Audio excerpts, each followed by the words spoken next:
हा कागदी कप म्हणून याच्यामध्ये आपण चहा पितो.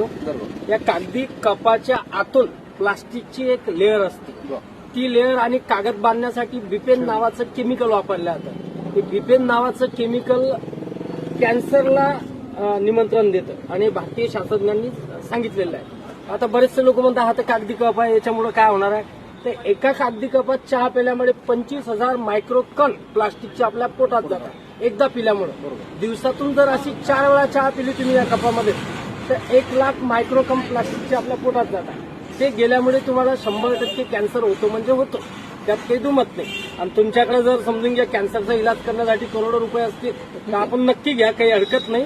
हा कप जर फाडून पाहिला तुम्हाला प्लास्टिक दिसणार नाही, पण हा कप जर तुम्ही असं पाण्यामध्ये भिजवला आणि याला थोडंसं असं स्कर्प केलं तर बघा मी तुमच्या समोर दाखवतो तुम्हाला. आणि हे जे प्लास्टिक आहे हे वितळतं आणि वितळल्याच्या नंतर चहाच्या वरती एक थर येतो.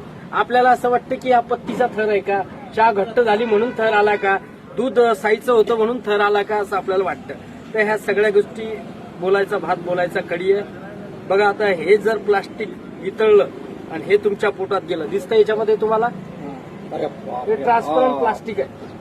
हे गरम पाणी किंवा गरम कोणताही पदार्थ टाकला की ते ताबडतोब वितळतं आणि वितळल्यामुळे ते तुमच्या पोटात जातं. जर तुम्हाला मरायचं असेल कॅन्सरचं